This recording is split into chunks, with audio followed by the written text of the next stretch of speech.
من يهده الله فلا مضل له ومن يضلله فلا هادي له ونشهد أن لا إله إلا الله ونشهد أن محمدا عبده ورسوله أما بعد فأعوذ بالله من الشيطان الرجيم بسم الله الرحمن الرحيم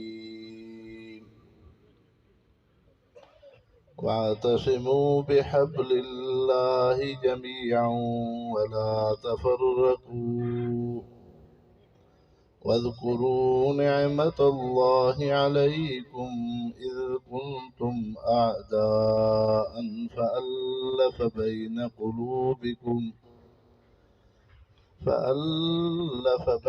قلوبكم فأصبحتم بنعمته إخوانا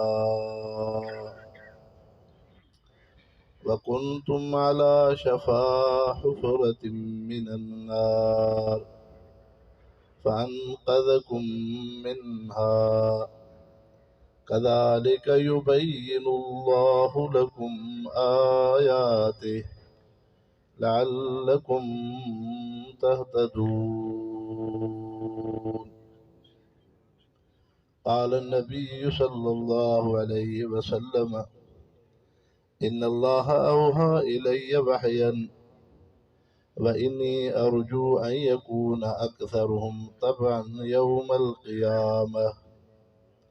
وقال النبي صلى الله عليه وسلم الدنيا متاع خير متاعها المرأة الصالحة. وقال النبي صلى الله عليه وسلم من كانت له أنثى فرببها ولم يؤسر الولد عليها أضمن له الجنة أو كما قال النبي صلی اللہ علیہ وسلم. سارے دوست و احباب عقیدت و محبت سے درود شریف پڑھیں. اللہم صلی علی سیدنا محمد النبی الامی وآلہ وبارک وسلم عدد کل معلوم لک دائما ابدا. اکابرین امت، علماء کرام اور گرد و نواح توسہ شریف کے مسلمان بھائیوں، آپ اور ہم آج ایک دینی اجتماع خانقاہ امدادیہ جامعہ دارالعلوم امدادیہ میں مولانا رحمت اللہ صاحب کی دعوت پہ سارے مسلمان یہاں پہ اکٹھے ہوئے ہیں. اللہ رب العزت اس جامعہ کو تا قیامت آباد فرمائے، اور جس مقصد کے لیے اللہ رب العزت نے ہمیں دنیا میں بھیجا ہے اور پوری امت مسلمہ انسان ذات کا تعلق اور نسبت قرآن مجید سے ہو، اور اللہ رب العزت ہم سے جو بھی دین کا کام لے اس میں اللہ اپنی رضا اور اخلاص نصیب فرمائے. میرے بھائیوں، میں کچھ چند باتیں آپ کی خدمت میں عرض کروں گا تاکہ آپ کو اور ہم کو کچھ بات سمجھ میں آ جائے. الحمدللہ آپ بھی دور دراز علاقوں سے یہاں پہ جمع ہیں، ہم بھی کہیں سندھ سے تشریف لائے ہیں، تو یہ ایک دینی نسبت ہے. اب دنیا میں انسان کو دنیا کی چیزوں سے بھی محبت ہوتی ہے. ایک باپ کو اپنی اولاد سے محبت ہوتی ہے، مال ملکت جائیداد روپے پیسے سے بھی محبت الفت ہوتی ہے، اور ایک مومن کو اللہ اور رسول، شاعر اسلام، بزرگان دین، علماء دین سے نسبت ہوتی ہے تو یہ جو دین کا تعلق اور نسبت ہے یہ دنیا کے رشتوں، دنیا کے تعلقات سے بڑھ چڑھ کر ہے۔ دنیا کا جو تعلق اور رشتہ ہے وہ عارضی اور فانی ہے۔ یہ ایمان اور اسلام کا جو رشتہ ہے یہ دائمی اور ہمیشہ ہے۔ اب ایک انسان کسی روپے سے، جائیداد، ملکت سے محبت رکھتا ہے، یا اسی طرح سے آپس میں رشتے ہیں، دوستیاں ہیں، یہ تو دنیا تک ہیں۔ جب انسان نے دنیا کو چھوڑ دیا تو یہ سارے تعلقات ختم ہو گئے، اور دین کا رشتہ اور دین کا تعلق یہ دائمی اور ابدی ہے۔ آپ نے علماء سے حدیث سنی ہے کہ اللہ کی بارگاہ میں ایک بندہ آئے گا جس کو 99 نیکیاں ہوں گی، ایک نیکی اسے نہیں ہوگی۔ تو اللہ رب العزت انہیں فرمائیں گے کہ جاؤ ایک نیکی کہیں سے لے کے آؤ تو ہم آپ کے لیے جنت کا فیصلہ کریں۔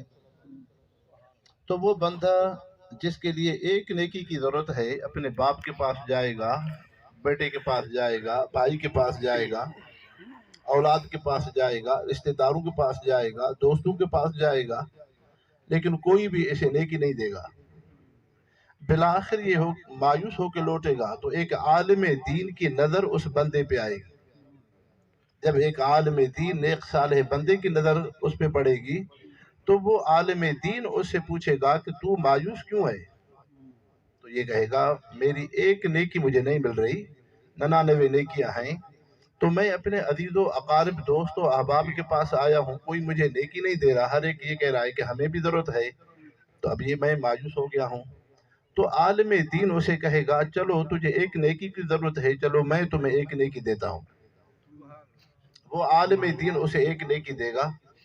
جب یہ اللہ رب العزت کی بارگاہ میں آئے گا تو اللہ میاں اسے پوچھے گا کہ تجھے نیکی کس نے دی؟ کسی رشتہ دار نے، عزیز و اقارب نے؟ تو وہ کہے گا نہیں، کسی نے نہیں دی، عالم دین نے مجھ کو دی ہے۔ تو اللہ رب العزت فرمائے گا ہاں، جب تو دنیا میں تھا تو عالم دین کو تجھ پہ بہت بڑا رحم ہوتا تھا کہ یہ بندہ کسی نہ کسی توحید کی زندگی گزارے، اللہ کا سجدہ کرے، اللہ کا ذکر کرے، قرآن سے جڑ جائے، اس میں آپ صلی اللہ علیہ وسلم کی سنت سیرت آ جائے۔ جب تو دنیا میں تھا تو اسی عالم دین نے تیرے اوپر بڑی محنت کی، تیرے لیے دعائیں مانگی، تجھے نصیحت کرتا رہا، تو اسی لیے میں نے انہیں علم کی دولت دی ہے۔ جب عالم دین نے آج یوم برزخ میں تجھ پہ یہ ہے کہ عالم آخرت میں تجھ پہ رحم فرمایا ہے، تو بھی اسی عالم کے ساتھ جنت میں جا۔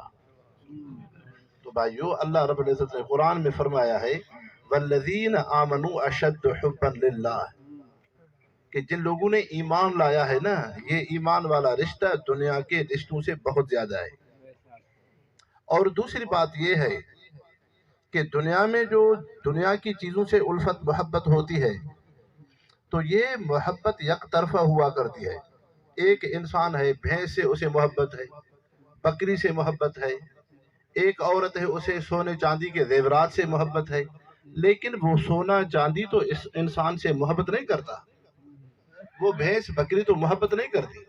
ایک بندہ ہے زمین سے محبت کر رہا ہے، مجھے اچھی سی جائیداد ہو، مجھے اچھا مکان ہو، میرا بنگلہ اچھا ہو، میری دکان اچھی ہو، تو لہذا وہ دنیا کی چیزیں تجھ سے تو محبت نہیں کر پاتی۔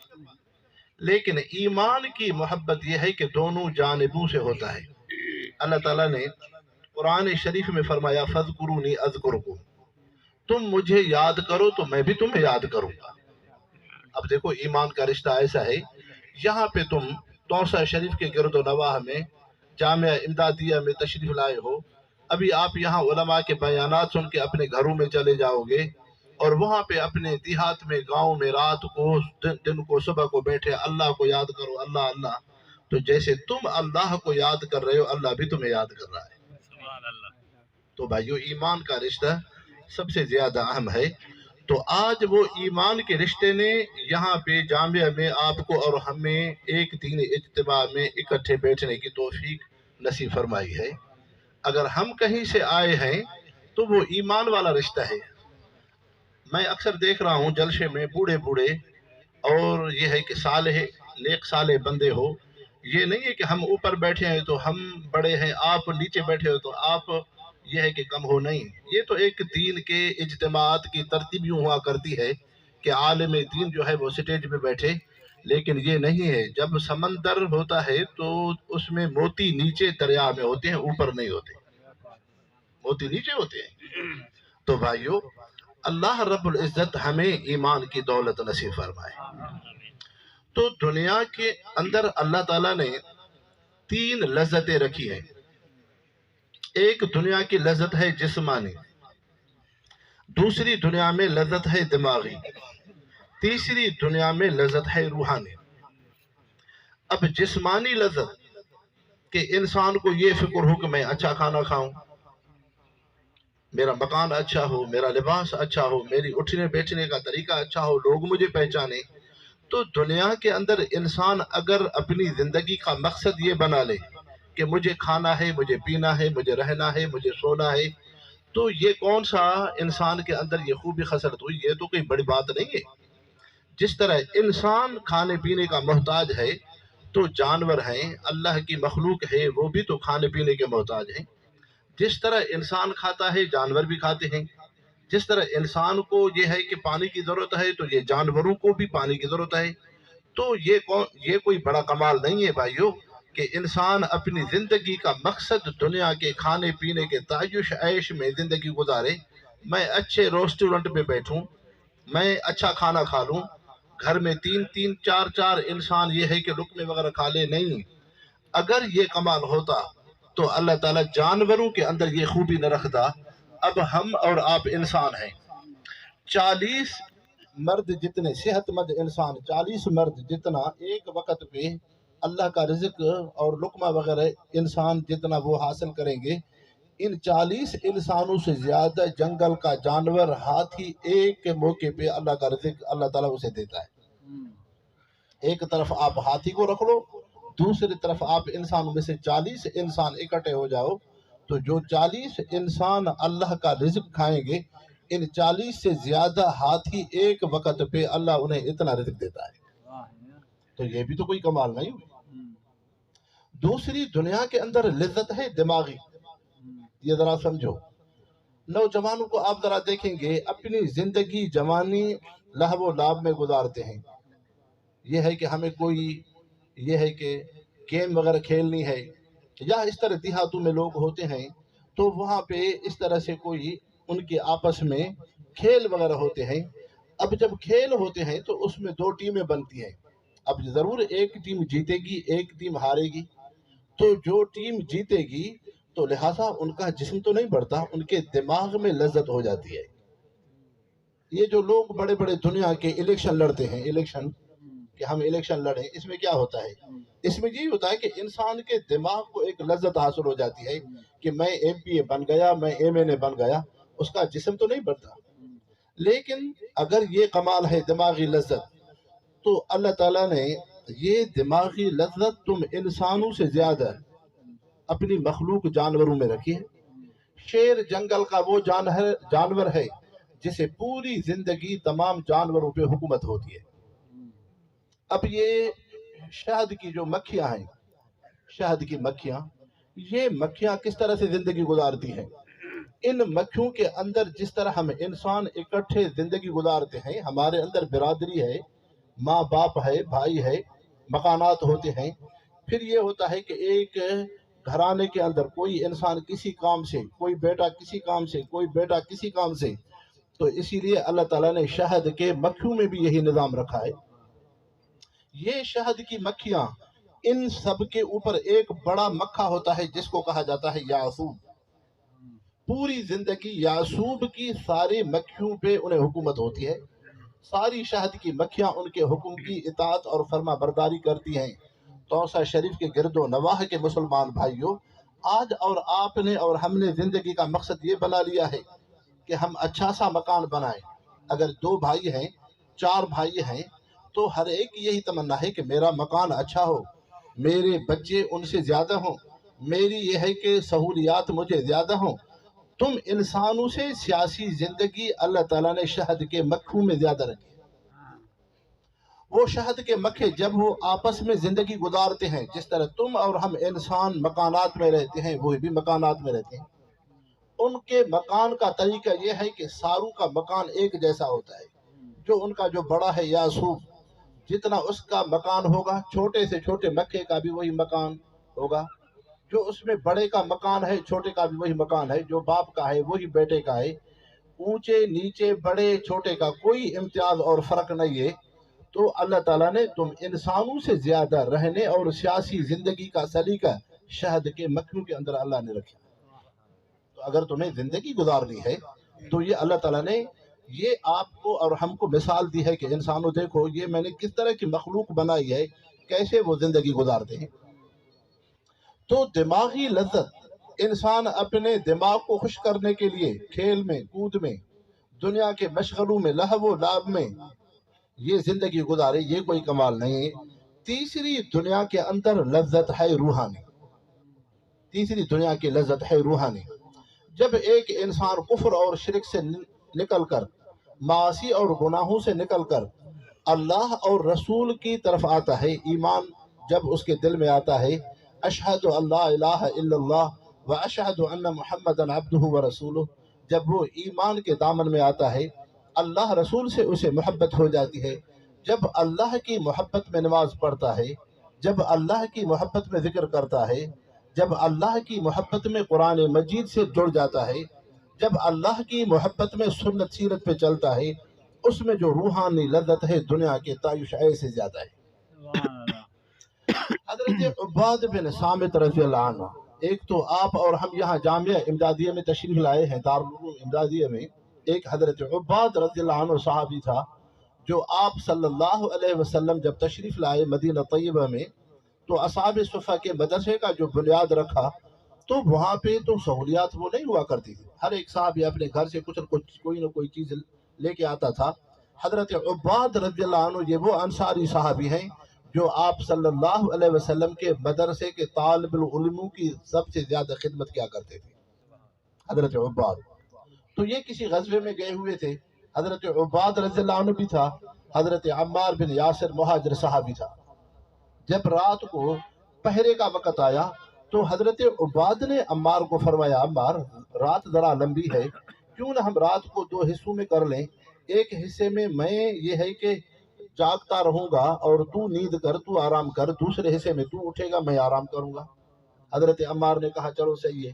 تو حضرت عباد رضی اللہ عنہ جب رات کو جاگنے لگے تو ہر ایک صحابی ان کے اندر اللہ نے تہجد کی نماز رکھی، قرآن سے مشغلہ تھا، اللہ سے تعلق اور نسبت ہوا کرتی تھی۔ تو حضرت عباد رضی اللہ عنہ نے نماز شروع کی، جب نماز میں کھڑا ہوا تو دشمن نے دیکھا کہ مسلمان جب نماز میں کھڑا ہوتا ہے تو انہیں تعبد اللہ کانک تراہ، آپ صلی اللہ علیہ وسلم نے ہمیں اور آپ کو یہ تعلیم دی ہے جب تم اللہ کے ہاں نماز میں کھڑے رہو تو تمہارے دل و دماغ کا توجہ اللہ کی طرف ہو، یوں اللہ کی عبادت کرو گویا تم اللہ کو دیکھ رہے ہو، تم اللہ کو دیکھ رہے ہو، اتنا تمہارا اللہ سے تعلق ہو جائے۔ تو حضرت عباد رضی اللہ عنہ جب یہ ہے کہ نماز میں کھڑے ہو گئے تو حضرت عباد کو دشمن نے ایک تیر لگایا، حضرت عباد کو لگا، دوسرا تیر مارا، تیسرا تیر مارا، لیکن حضرت عباد محمد مصطفیٰ کا صحابی نماز میں قرآن کی تلاوت میں یہ ہے کہ مشغلے میں ہے۔ جب حضرت عباد کے جسم سے خون نکلا، وہ خون نکل کے حضرت عمار زمین کے نچلے حصے پہ سویا ہوا تھا، حضرت عمار کے جسم کو خون لگا تو حضرت عماد اٹھا، دیکھا کہ حضرت عباد کے جسم سے خون ٹپک رہا ہے۔ حضرت عباد محمد مصطفیٰ کا صحابی نماز کی عبادت میں ہے، تو جب سکون سے حضرت عباد نے سلام پھیرا تو عمار نے کہا، عباد اتنی آپ نے نماز لمبی کر دی ہے، کاش کہ تم نماز کو مختصر کر لیتے، ہم دشمن کا تعاقب کر لیتے۔ تو حضرت عباد نے فرمایا، عمار جب میں نماز میں تھا، اللہ کے قرآن کی تلاوت کر رہا تھا، مجھے یوں روحانی لذت لگ رہی تھی گویا کہ عباد اللہ کی مجلس میں بیٹھا ہوا ہے، تعبد اللہ کانک تراہ۔ ہمارے سندھ کے ایک بڑے اللہ کے ولی تھے، مولانا محمد صدیق بھرچونڈوی رحمت اللہ علیہ، حضرت تاج محمود امروٹی کے شیخ مربی، حضرت دین پور شریف والوں کے شیخ مربی، اور اس طرح سے مولانا عبید اللہ سندھی کے شیخ مربی، حضرت محمد صدیق، انہیں ایک یہ ہے کہ جسم میں گردے کا درد ہوتا تھا، تو جب گردے کا درد ہوتا تھا تو وہ ایک شعر اس وقت میں زبان پہ ہوتا تھا: لطف سجن دم بدن، قہرے سجن گاہ گاہ، یوں بھی سجن واہ واہ، یوں بھی سجن واہ واہ۔ کہ اے اللہ، تیری طرف سے لطف و سجن تو بہت ہیں، لیکن قہرے سجن، تیری طرف سے جو بیماری تکلیف آئی ہے یہ بھی یہ ہے کہ تیری طرف سے ہے۔ اگر اس حال پہ، نعمت پہ میں راضی ہوں تو نقمت میں بھی میں راضی ہوں۔ یہ اللہ کے نیک صالح بندے ہوتے ہیں۔ تو بھائیو، عرض کرنے کا مقصد یہ ہے کہ اللہ تعالیٰ نے جو ہمیں قرآن کی دولت دی ہے، ایمان کی دولت دی ہے، نماز کی دولت دی ہے، اللہ کے ذکر کی دولت دی ہے، آپ صلی اللہ علیہ وسلم کے سنت سیرت کی دولت دی ہے روحانی، یہ لذتیں دنیا کی لذتوں سے بہت اوپر ہے۔ اب چونکہ آپ کا یہ اجتماع قرآن شریف سے وابستہ ہے، یہاں پہ یہ آپ کے سامنے سے بچے بیٹھے ہوئے ہیں جنہوں نے اپنے سینے میں اللہ کی کتاب قرآن شریف کو محفوظ کیا ہوا ہے۔ یہ کتاب کیا بڑی نعمت ہے انسانوں، ذرا کچھ سمجھو۔ اللہ تعالیٰ نے ہر انسان میں دو چیزیں رکھی ہیں۔ ایک، اللہ تعالیٰ نے انسان کے اندر خواہش رکھی ہے، خواہش۔ دوسرا، اللہ تعالیٰ نے ہر انسان میں غصہ رکھا ہے، خواہش بھی ہے، غصہ بھی ہے۔ اب خواہش جو اللہ نے رکھی ہے اس میں بھی اللہ کی حکمت ہے، اگر اللہ نے انسان کے اندر غصہ رکھا ہے اس میں بھی اللہ رب العزت کی حکمت ہے۔ خواہش اس لیے رکھی ہے تاکہ انسان خود کو گناہوں سے محفوظ رکھے۔ خواہشات میں کبھی انسان حد سے بڑھ جاتا ہے۔ مثلا جب انسان کو قرآن شریف سے تعلق نہ ہوگا، قرآن سے نسبت نہیں ہوگی، تو خواہش میں نقصان یہ ہوگا، یا زنا کرے گا، یا شراب پیے گا، یا سود اور حرام کے پیچھے پڑے گا۔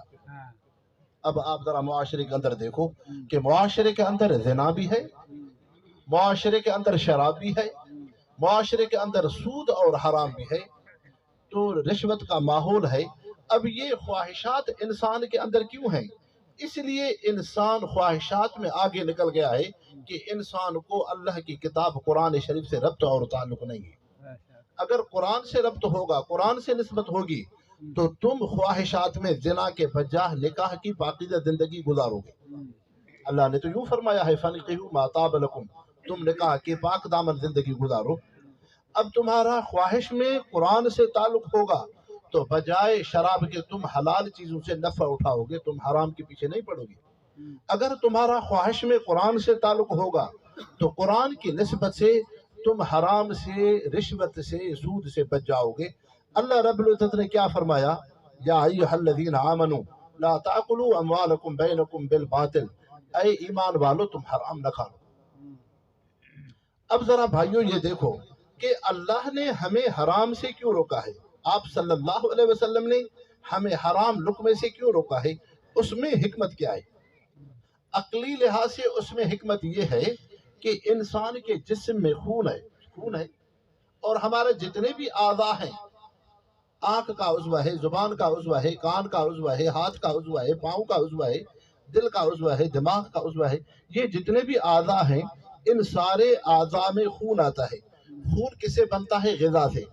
اب غذا کا عمل دخل خون میں آئے گا، خون میں جو اثر ہوگا وہ اثر انسان کے اعضاء پہ آئے گا۔ اب شریعت کی حکمت یہ ہے اللہ رسول کی، اللہ رسول نے آپ اور ہمیں کیا فرمایا کہ تم حلال کھاؤ، حلال کھا لو۔ حلال کھانے سے یہ فائدہ ہوگا، تمہارے جسم میں جو خون غذا سے جب آئے گا تو اسی خون کے اندر اللہ سے تعلق نسبت ہوگی، آپ صلی اللہ علیہ وسلم سے تعلق نسبت ہوگی۔ اب یہ خون تمہاری آنکھ میں جب آئے گا تو آنکھوں میں حیا ہوگی، یہ خون حلال غذا سے آئے گا تو زبان میں اللہ کا ذکر ہوگا، نیک گفتگو ہوگی، قرآن کی تلاوت ہوگی۔ یہ خون تمہارا ہاتھوں کے جب یہ خون تک آ جائے گا غذا سے، جو حلال غذا سے بنا ہے، تمہارے ہاتھ کس کی خدمت کریں گے؟ تم اچھائی کا ہاتھوں سے کام کرو گے، کسی انسان کو قتل ظلم کی طرف تمہارے ہاتھ نہیں بڑھیں گے۔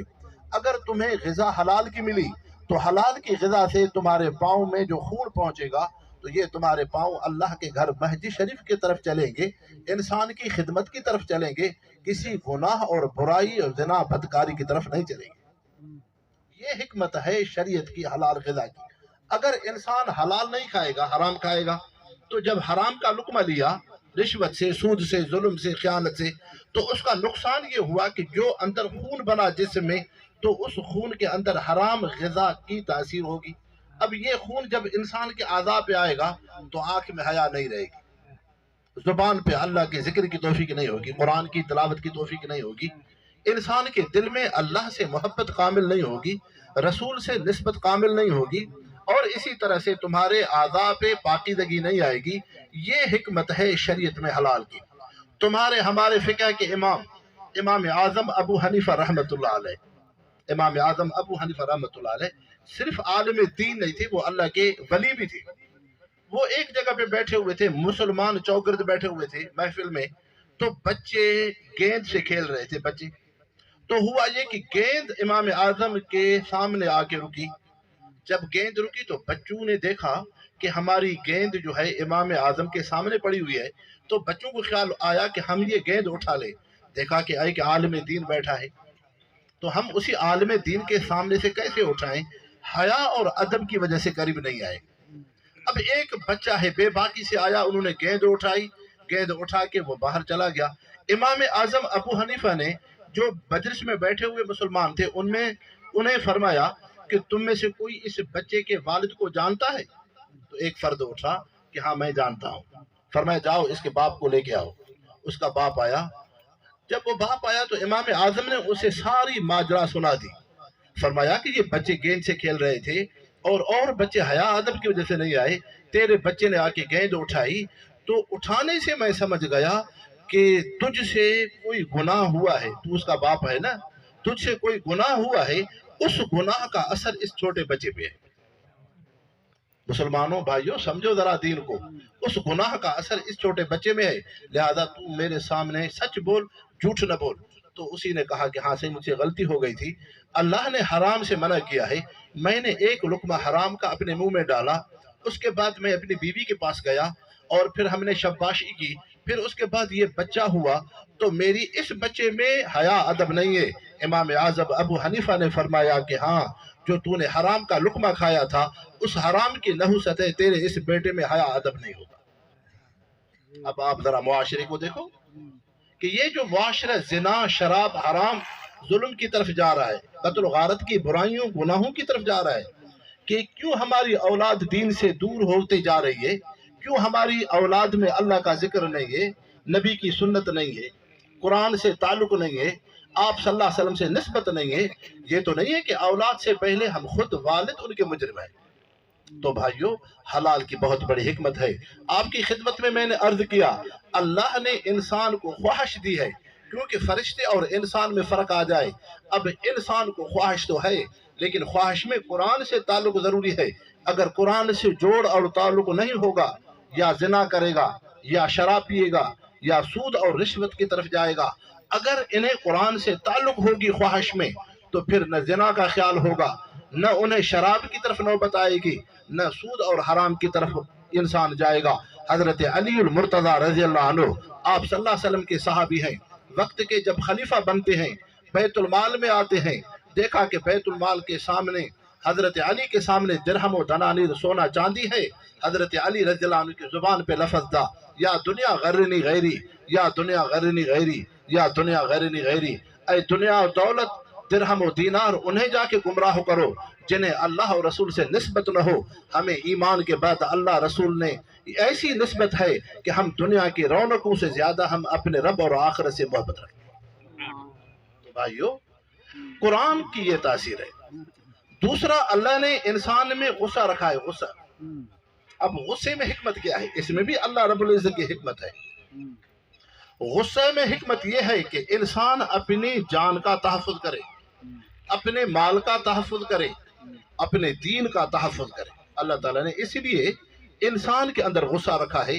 لیکن جب انسان کو غصے کی کیفیت میں قرآن سے تعلق نہیں ہوگا، قرآن سے جوڑ نہیں ہوگا، تو نقصان یہ ہوگا کہ یا تو یہ ڈاکو بنے گا، ڈکیتیاں کرے گا، چوریاں کرے گا، یا انسان غصے کی وجہ سے یہ ہے کہ ظلم زیادتی کرے گا، کسی کی جائیداد پہ، کسی پہ مال ملکت پہ، اسے عہدہ منصب مل گیا، یہ کہے گا میں اس کو نہیں چھوڑوں گا۔ اب یا تو غصے کی وجہ سے انسان کسی انسان کی بے حرمتی کرے گا، قتل اور خون ہوگا۔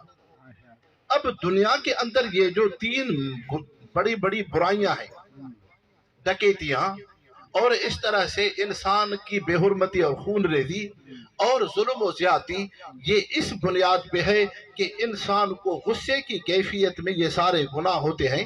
جب انسان ڈاکو ہوتا ہے، جب ڈکیتی کرتا ہے، سامنے سے جب وہ بندہ اسے کوئی مزاحمت کرتا ہے تو یہ فوراً اسے بندوق مارتا ہے۔ تو دیکھو ڈکیتی میں تو انسان کا قتل ہوتا ہے نا، تو معلوم ہوا کہ غصے سے اتنا بھرا ہوا ہے کہ دنیا کے پیچھے اتنا اندھا لگا ہوا ہے کہ اسے یہ فکر نہیں ہے کہ میں انسان سے کھیل رہا ہوں۔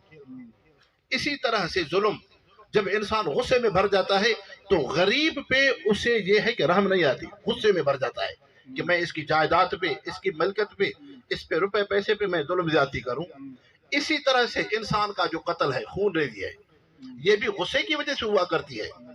اب دنیا میں جو انسان کا قتل ہے، خون ہے، یہ قتل تین چیزوں پہ ہوا کرتا ہے۔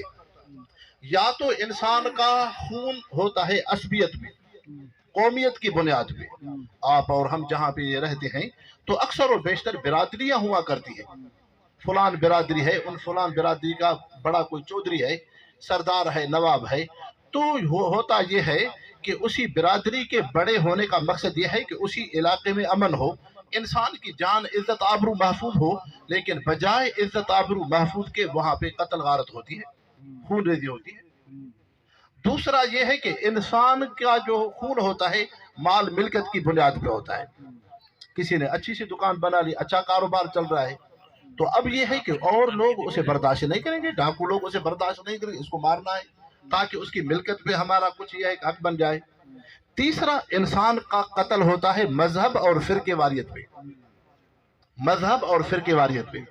اب آپ اور ہم جتنے بھی امت مسلمہ دنیا میں رہ رہی ہے، فلسطین میں مسلمان مظلوم ہیں، کشمیر میں مسلمان مظلوم ہیں، یہاں پہ ہم پاکستان میں دیکھتے ہیں بڑے بڑے علماء شہید ہو جاتے ہیں۔ ان علماء کا قصور کیا ہے؟ وہ تو اللہ رسول کی بات کرتے ہیں، قرآن کی بات کرتے ہیں، دین اسلام کی بات کرتے ہیں، عقیدہ ختم نبوت کی بات کرتے ہیں۔ تو یہ دیکھو مذہب کی بنیاد پہ اسی عالم دین مسلمان کو نشانہ بنایا جا رہا ہے، یا فرقے واریت کی بنیاد پہ یہ ضرورت یہودیت کی ہے اور کفر کی ہے۔ اسلام کی ضرورت نہیں ہے بھائیو، اسلام کی ضرورت نہیں ہے۔ ہمارے حضرت بڑے جو تھے، حضرت حماد اللہ حالجوی، حضرت تاج محمود امروٹی کے خلیفہ تھے۔ حضرت حماد اللہ حالجوی کی رحلت ہوئی ہے 1962 میں، 62 میں حضرت حالجوی کی رحلت ہے، وفات ہے۔ 1962 میں امریکہ سے رپورٹ شائع ہوئی ہے کہ امریکہ کے 30 کروڑ ڈالر روپیہ امریکہ کا امت مسلمہ کے خلاف استعمال ہوتا ہے، امت مسلمہ کے خلاف استعمال ہوتا ہے۔ جب 1962 کی یہ کیفیت ہے، اب آپ ذرا 1922 میں آئیں گے تو ایسے حکمران تمہارے اوپر مسلط ہوں گے جنہیں عقیدہ ختم نبوت پہ بجائے حفاظت کے اور عقیدہ ختم نبوت کے خلاف سازشیں ہو رہی ہیں۔ ناموس رسالت اور ناموس صحابہ، دین اسلام، قرآن شریف کے خلاف، مساجد کے خلاف اس طرح کے فیصلے ہونا، یہ اسی یہودیت کی پشت پناہی ہے، یہ قرآن اور دین سے دوری کا سبب ہے۔ تو بھائیو، میں نے آپ کی خدمت میں عرض کیا کہ اب ہم غصے میں قرآن سے تعلق رکھیں۔ جب ہمارا قرآن سے تعلق ہوگا تو ڈکیتی چوری نہیں ہوگی، جب ہمارا قرآن سے تعلق ہوگا تو ظلم زیادتی نہیں ہوگی، ظلم زیادتی نہیں ہوگی۔ جب قرآن سے ہمارا تعلق ہوگا تو تمہارا یہ ہے کہ جان، مال، عزت، آبرو، دین محفوظ ہوگا۔ اب ذرا سمجھو اللہ نے کیوں ہمیں غصہ دیا ہے؟ اس لیے غصہ دیا ہے کہ انسان کی جان محفوظ ہو، انسان کا مال محفوظ ہو اور انسان کا دین بھی محفوظ ہو، دین بھی محفوظ ہو۔ آپ اور ہم یہاں پہ جتنے بھی لوگ بیٹھے ہوئے ہیں دینی اجتماع میں، دینی اجتماع میں، تو اسی دینی اجتماع میں ہمیں کس چیز نے لایا ہے؟ ایمان کی محبت ہے۔ اب ذرا دیکھو، جتنی بھی دنیا میں امت مسلمہ ہے، تم مسلم لوگ ہو، تو مسلمانوں کے اندر، امت مسلمہ کے اندر، اس کی دل میں اللہ سے محبت، رسول اللہ سے محبت، قرآن شریف سے محبت، صحابہ سے محبت، اہل بیت سے محبت، علماء حق، علماء دین، بزرگان دین سے نسبت اور محبت، یہ ایمان کا حصہ ہے، یہ محبت ایمان کا حصہ ہے۔ اب جیسے مسلمان کی دل میں ان چیزوں سے محبت ہوتی ہے تو ویسے ہی مسلمان یہی کہتا ہے کہ ان کی بے حرمتی توہین مسلمان کبھی بھی برداشت نہیں کرے گا. نعوذ باللہ منہا. اللہ کے شان میں کوئی گستاخی کرے گا تو مسلمان سے برداشت نہیں ہوگی. اگر قرآن کی کوئی بے حرمتی کرے گا تو مسلمان سے برداشت نہیں ہوگی. آپ ذرا دیکھیں یورپ میں غیر مسلم ہے، اگر کوئی غیر مسلم قرآن کی بے حرمتی کرتا ہے، ایک مسلمان ہے جس کے چہرے پہ سنت نہیں ہے لیکن قرآن کے تحفظ کے لیے اپنی جان کا نذرانہ پیش کرتا ہے. اسی طرح سے رسول اللہ صلی اللہ علیہ وسلم کی تعظیم و تقدس مسلمانوں کے دل کے اندر ہے تو مسلمان کبھی نہیں یہ گوارا کرے گا آپ صلی اللہ علیہ وسلم کے عقیدہ ختم نبوت، ناموس رسالت کی توہین اور بے ادبی ہو. اسی طرح سے مسلمان کبھی بھی صحابہ کی توہین، اہل بیت کی توہین، شاعر اسلام، مساجد مدارس کی توہین برداشت نہیں کرے گا. اب اللہ رب العزت نے آپ اور ہمیں انسان کو جو غصہ دیا ہے، غصہ اس لیے دیا ہے تاکہ تم اپنی جان کا تحفظ کر سکو، تم اپنے مال کا تحفظ کر سکو، تم اپنے مذہب دین اسلام کا تحفظ کر سکو. یہ اللہ نے قرآن مجید میں فرمایا محمد الرسول اللہ والذین معہ اشداء علی الکفار. محمد اللہ کا رسول ہے، جو اس کی جماعت ہے، جو اس کے کلمے کو انسان ہیں، اشداء علی الکفار کافروں پہ سخت ہے. کافر دو طرح کا ہوتا ہے، ایک تو کافر ہے اپنے کفر کے دائرے میں لیکن اسلام دین کے خلاف سازشیں نہیں کر رہا، اسے تو ہمیں مواسات کا حکم ہے. لیکن وہ کافر جو اسلام کے خلاف سازش کر رہا ہے، کبھی اللہ کے شان میں توہین، کبھی رسول اللہ کے شان میں توہین، کبھی عقیدہ ختم نبوت کے خلاف سازشیں، کبھی قرآن مجید کی بے حرمتی، کبھی مساجد کے خلاف حربیں، کبھی علماء دین کے خلاف سازشیں، کبھی مدارس کے خلاف سازشیں. اب امت مسلمہ کا فریضہ ہے تم دین اسلام کے شاعر اسلام کے چوکیدار محافظ بن جاؤ. اور اسی لیے اللہ نے آپ اور ہمیں ہمارے جسم کی زندگی کے اندر اللہ نے یہ ہے کہ غصہ رکھا ہے. اس لیے غصہ نہیں رکھا کہ ہم مسلمان آپس میں لڑ پڑیں. اب یہی ہوتا ہے کہ ہم جزوی فروعی مسائل پہ آپس میں الجھے ہوئے ہیں. ایک مسجد میں ایک عالم دین ہے، مولوی صاحب ہے، دوسری مسجد میں دوسرا مولوی صاحب ہے، وہ اس کے خلاف، وہ اس کے خلاف. نہیں، یہ یہود کی سازش ہے. لیکن ہمارا جب قرآن سے تعلق ہوگا تو تم دین اسلام کے محافظ بن جاؤ. آپ کی خدمت میں یہ عرض ہے کہ یہ جو ہمارا خطہ ہے بر صغیر کا، یہ معمولی خطہ نہیں ہے. یہ وہ خطہ ہے جس کو اللہ تعالیٰ نے دین اسلام کے لیے انتخاب فرمایا ہے. ظالم انگریز جب یہاں پہ آیا تھا، اس کے آنے سے پہلے بر صغیر میں عام لوگوں کی امانتیں علماء کے پاس ہوا کرتی تھیں. بینک کا نظام نہیں تھا. برطانیہ میں بینک ہوا کرتی تھی. جب انگریز خبیث یہاں پہ آیا، بر صغیر میں دینداری کا ماحول دیکھا اور شریعت اور حیا کی پاکیزگی کا ماحول دیکھا تو انگریز نے اعتراف کیا کہ برابر یہاں پہ دین اور قرآن کی برکتیں. اور بھائیوں، میں آپ کی خدمت میں یہ عرض کرنا چاہتا ہوں کہ انگریز وہ ملعون دشمن ہے جو دین اسلام کے پیچھے انہوں نے بہت سی حرکتیں کی. یہاں پہ بر صغیر میں جب علماء کو شہید کیا گیا، مدارس کو شہید کیا گیا، اب یہ نوبت آئی کہ قرآن پاک کا رکھنا بھی جرم تھا. قرآن پاک کا رکھنا، اس کا نسخہ رکھنا جرم تھا. اس موقع پہ ایک عالم دین ہے مولانا محمد باقر، انگریز افسر کے سامنے آتا ہے، 3 بچوں کو سامنے لاتا ہے. اب مولانا رحمت اللہ علیہ نے بھی آپ کے سامنے بچے بٹھا دیے. 3 بچوں کو سامنے لایا انگریز کے سامنے. 8 سال کا بچہ، 6 سال کا بچہ، 4 سال کا بچہ. انگریز کو کہنے لگا کہ تو یہاں پہ اسی لیے آیا کہ یہاں پہ دین ہے. تو نے قرآن کو ختم کیا، مدارس کو شہید کیا، علماء کو شہید کیا. تو نے کیا سمجھا ہے کہ میں نے قرآن کو ختم کر دیا؟ انہوں نے کہا کہ ہاں، ہم اپنے منصوبے میں یہ ہے کہ دین کو ہم نے بالکل یہ ہے کہ دھرتی سے، زمین سے ختم کر دیا.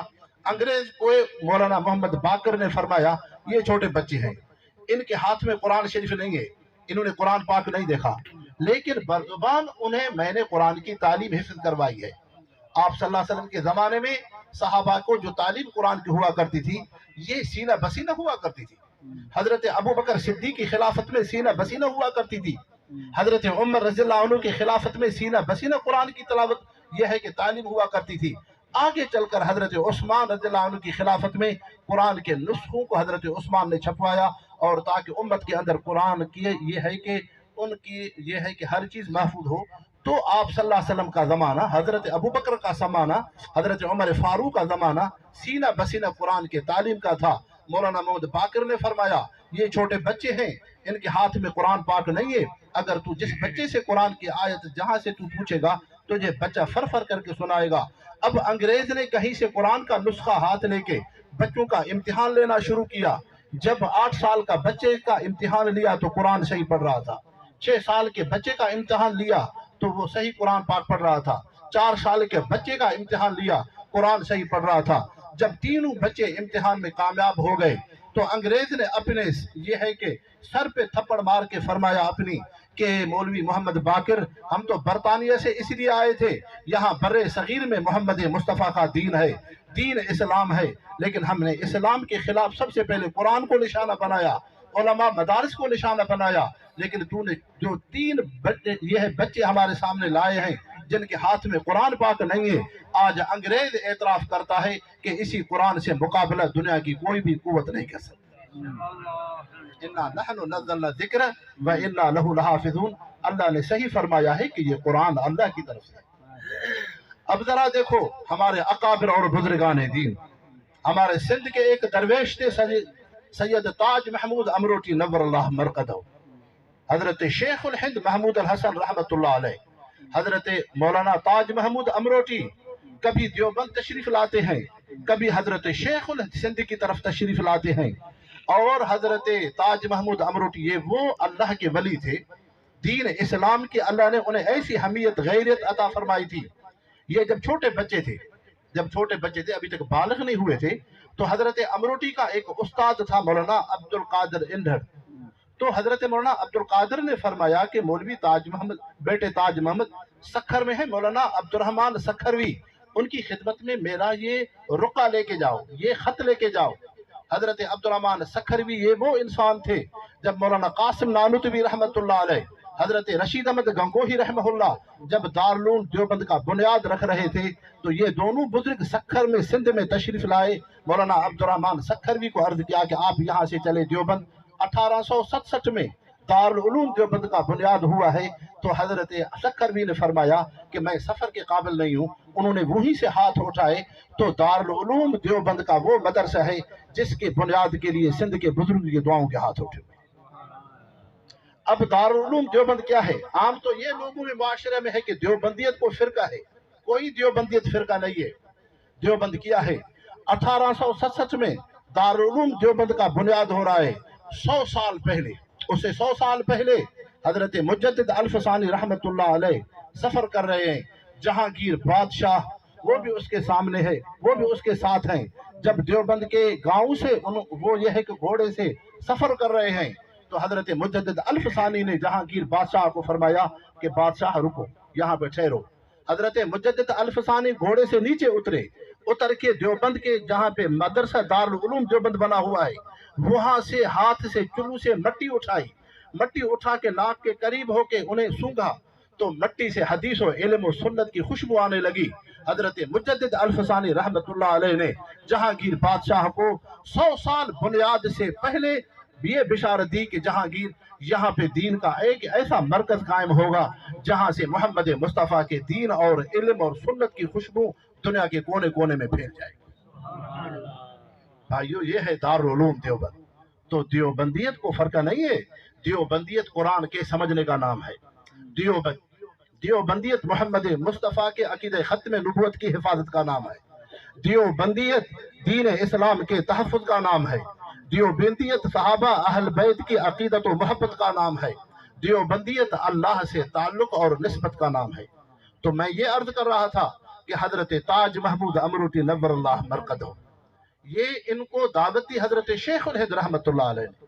ہندوستان کے ایک شہر میں یہ ہے کہ جلسہ ہو رہا ہے، جس جلسے کے مہمان خاص تاج محمود امروٹی ہیں، جب حضرت امروٹی وہاں پہ تشریف لائے، جیسے یہاں پہ مولانا رحمت اللہ نے اوپر شامانہ لگایا ہوا ہے عجیب سا، یہ ہے کہ اسی طرح سے وہاں پہ یہ ہے کہ شامانہ لگا ہوا تھا، انگریز کی حکومت تھی۔ اب انگریز نے وہاں پہ دفعہ جاری کر دیا کہ کھلے عام تم جلسہ نہیں کر سکتے۔ حضرت امروٹی وہاں پہ تشریف لائے اور حضرت امروٹی نے فرمایا یہ شامیانے وغیرہ سارے اتارو، ہم کھلے عام میدان میں جلسہ کریں گے۔ حضرت حسین احمد مدنی رحمت اللہ علیہ خدمت میں تھے، دارالعلوم کے شاگرد وہاں پہ خدمت میں تھے، تو حضرت حسین احمد حضرت شیخ الہند کی خدمت میں آئے اور حضرت شیخ الہند کو عرض کرنے لگے کہ سندھ کا ایک بزرگ آیا ہے تاج محمود امروٹی کے نام سے، جو جلسے کا مہمان خاص ہے، وہ فرما رہا ہے کہ ہمیں شامانے کے نیچے اور دیوار کے اندر جلسہ نہیں کرنا، ہمیں جلسہ کھلے میدان میں کرنا ہے، تو لہٰذا ہم اب کیا کریں؟ حضرت شیخ الہند نے فرمایا بیٹے حسین احمد، جب تاج محمود نہیں تھا تو ہم یتیم تھے، اب تاج محمود جیسا ہمیں باپ ملا ہے، جہاں پہ امروٹی کہے گا وہاں پہ ہم جلسہ اور کانفرنس کریں گے۔ اور اسی حضرت امروٹی کی ساری تقریر انگریز نے لکھی، ساری تقریر انگریز نے لکھی ہے، اور انگریز لکھ رہا ہے، اس کے ہاتھ ہل رہے ہیں، ساری تقریر حضرت امروٹی کی انگریز کے خلاف ہے، لیکن حضرت امروٹی نے انگریز کو کہا اگر تجھے کسی میرے مسلمان کو، عالم دین کو گرفتار کرنا ہے تو سب سے پہلے تو تاج محمود امروٹی کو گرفتار کر لے، میں کسی مسلمان کو گرفتار ہونے نہیں دوں گا۔ پوری تقریر حضرت امروٹی کے انگریز کے خلاف ہے، لیکن انگریز کو یہ جسارت نہ ہوئی کہ حضرت امروٹی کو ہاتھ لگائے، یہ ہمارے اکابر تھے، یہ ہمارے اکابر تھے۔ حضرت امروٹی ایک مرتبہ ہندوستان میں آئے، اور یہ ہے کہ اس وقت میں انگریز کی حکومت تھی، اور حضرت امروٹی رحمت اللہ علیہ بمبئی کے اسٹیشن پہ جب پہنچے، حضرت مولانا محمد صادق رحمت اللہ علیہ ایک دوسرا عالم دین ہے، بمبئی اسٹیشن پہ جب رکے، حضرت امروٹی کو یہ علم ہوا کہ یہاں پہ جس ٹرین میں ہمیں سفر کرنا ہے اسی ٹرین میں یہ ہے کہ مسلمان کو انگریز یہ ہے کہ ظلم سے جو انہوں نے اپنے گرفتار یہ ہے کہ اپنے ظلم کے اندر رکھا ہوا ہے، تو وہ بھی قیدی اسی ٹرین میں سفر کریں گے۔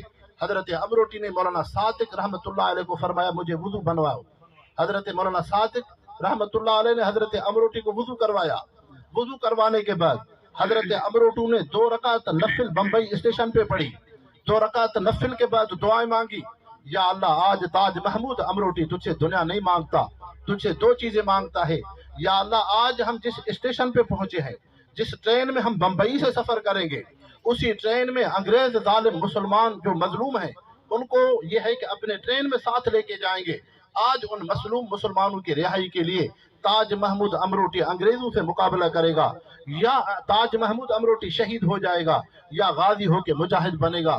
جب حضرت امروٹی اسٹیشن پہ بیٹھے رہے، ہاتھ میں لکڑی تھی، زور سے مار رہے تھے، انگریز علماء کی جاسوسی کیا کرتا تھا، پتہ چلا کہ سندھ کا درویش تاج محمود امروٹی بھی اسٹیشن پہ ہے، تو حضرت امروٹی کے ڈر سے یہ ہے کہ انہوں نے مسلمانوں کو نہیں لیا، لیکن جب ٹرین آئی حضرت امروٹی ٹرین پہ بیٹھے، ساری ٹرین کا معائنہ کیا، ہر ڈبے میں گھومے، کہیں پہ مسلمان قیدی دکھائی نہیں دیا۔ حضرت مولانا محمد صادق رحمت اللہ علیہ کو فرمایا کہ مولوی صادق آج میں اگر وہ مظلوم قیدی مسلمانوں کو انگریز کے پنجے میں دیکھتا، اس کی رہائی میں یا تاج محمود امروٹی شہید ہو جاتا یا مجاہد اور غازی بنتا۔ یہ ہے ہمارے اکابر۔ اب ذرا دیکھو جمعیت علماء ہند ہے، حضرت امروٹی رحمت اللہ علیہ جمعیت علماء ہند کے بنیاد میں ہے۔ حضرت امروٹی رحمت اللہ علیہ کے فقیروں اور خلفاء میں انگریز سے نفرت ہے، سیاست سے تعلق ہے۔ جب پاکستان بنتا ہے، پاکستان بننے کے بعد حضرت مولانا لاہوری رحمت اللہ علیہ حضرت امروٹی کے خلیفہ ہیں، حضرت غلام غوث ہزاروی جنرل سیکرٹری منتخب ہوتے ہیں، حضرت غلام غوث ہزاروی حضرت حماد اللہ حالجوی کی خدمت میں آتے ہیں کہ حضرت اب پاکستان بننے کے بعد حضرت لاہوری امیر منتخب ہوئے ہیں، غلام غوث ہزاروی خادم منتخب ہوا ہے، آپ ذرا ہمارے لیے دعا فرمائیں۔ حضرت حالجوی کا بڑا خلیفہ خلیفہ احمد دین نور اللہ مرکزہ، حضرت حالجوی نے فرمایا خلیفہ احمد دین کہاں پہ ہے؟ خدمت میں آئے، خدمت میں پہنچے، فرمایا بیٹے خلیفہ احمد دین اب پاکستان بننے کے بعد ہمارے علماء کی جماعت جمعیت علماء اسلام پاکستان ہے، اب تمام مسلمانوں کو میرا پیغام پہنچاؤ کہ آج کے بعد تمہارا تعلق جمعیت علماء اسلام سے ہونا چاہیے، جو میرے نسبت اور تعلق والے مرید ہیں ان سب کو کہو کہ تمہاری اب جماعت جمعیت علماء اسلام ہے۔ اب یہ حضرت حماد اللہ حالجوی جنرل سید یہ ہے کہ جنرل ایوب جب ملک کا یہ ہے کہ حاکم بنا، اب انہوں نے سندھ کے علماء کی گرفتاری کے وارنٹ جاری کیے، سب سے پہلے نام حضرت حالجوی کا ہے۔ اس وقت سندھ کے افسر حضرت حالجوی کے فقیر ہیں، انہوں نے آپس میں مشورہ کر لیا کہ کیوں نہ ہم اپنے شیخ مربی کی خدمت میں جائیں کہ حضرت اب یہ ہے کہ صدر ایوب حکمران ہے، علماء کے پیچھے یہ ہے کہ گرفتاروں کے انہوں نے وارنٹ جاری کر دیے ہیں، لہذا آپ کچھ دن خانقاہ کو چھوڑ کے کہیں روپو چلے جاؤ۔ حضرت حالجوی کی خدمت میں افسر آئے، حضرت کو سارا وہ سرکاری یہ ہے کہ دستنامہ دکھایا۔ حضرت حالجوی نے فرمایا بیٹے اس کا مقصد کیا ہے؟ انہوں نے کہا کہ سائیں ہمارا مشورہ یہ ہے آپ کچھ دن خانقاہ سے دور چلے جاؤ، روپوش ہو جاؤ، جب حالات بہتر ہوں گے تو پھر آپ خانقاہ پہ بیٹھنا۔ حضرت حالجوی کے خون کے اندر ان کی تربیت حضرت امروٹی کی تھی، تو حضرت حالجوی نے فرمایا کہ ان کو کہ بیٹے ایوب کون ہوتا ہے کہ حماد اللہ ایوب کی وجہ سے اللہ کے گھر کو ویران کر دے، اور وہ اللہ کا گھر جہاں پہ اللہ کا ذکر دیتے ہیں، جہاں پہ پنجگانہ نماز ہوتی ہے، اللہ کی عبادت ہوتی ہے، میں ایوب کی وجہ سے اللہ کے گھر کو ویران کروں؟ ایوب کون ہوتا ہے کہ حماد اللہ کو تکلیف دو؟ اور ایوب کو یہ بھی جرت نہیں ہے کہ حماد اللہ کے بال کو تکلیف دے۔ اور حضرت حالجوی بیٹھے رہے، اور ایوب اور حکمرانوں کو یہ جرت نہیں ہوئی کہ ان اللہ والوں کو ہاتھ لگائے۔ بھائیو یہ اللہ سے نسبت ہے، آپ اور ہماری عزت دین سے ہے، سنت سے ہے۔ حضرت عمر فاروق رضی اللہ عنہ خلیفہ ہیں، سعد بن ابی وقاص شام کے فاتح ہیں، روم سے جب لڑائی ہوتی ہے 30 لاکھ ان کے فوجی ہیں رومی۔ حضرت سعد نے عرض کیا خلیفۃ المسلمین یہاں پہ رومی عیسائی 30 لاکھ ہیں، آپ مسلمان صحابی زیادہ بھیجو۔ حضرت عمر فاروق نے 30,000 مسلمان بھیجے، صحابی بھیجے۔ سعد رضی اللہ عنہ کو فرمایا سعد کم من فئۃ قلیلۃ غلبت فئۃ کثیرہ باذن اللہ، تھوڑی جماعت بڑی جماعت پہ اللہ کے حکم سے بھاری ہو جاتی ہے، غالب ہو جاتی ہے۔ حضرت عمر نے فرمایا سعد یہ میرا وجدان اور یقین ہے، آپ صلی اللہ علیہ وسلم کے یہ ہے کہ 1000 صحابی 1 لاکھ غیر مسلم سے اگر جنگ کریں گے تو اللہ تعالیٰ 1000 مسلمانوں کو فتح اور غلبہ دے گا۔ بھائیو آپ اور ہمارا یہ ہے کہ دنیا کے روب اور دبدبہ نہیں ہے، ہمارا معیار آپ صلی اللہ علیہ وسلم کی سنت و سیرت ہے۔ الحمدللہ اللہ رب العزت آپ اور ہم سب کا یہاں بیٹھنا یہ ہے کہ اپنی بارگاہ میں قبول فرمائے، اور اللہ تعالیٰ آپ اور ہمارے دینی تعلق کو دائم قائم فرمائے۔ وما علینا الا البلاغ۔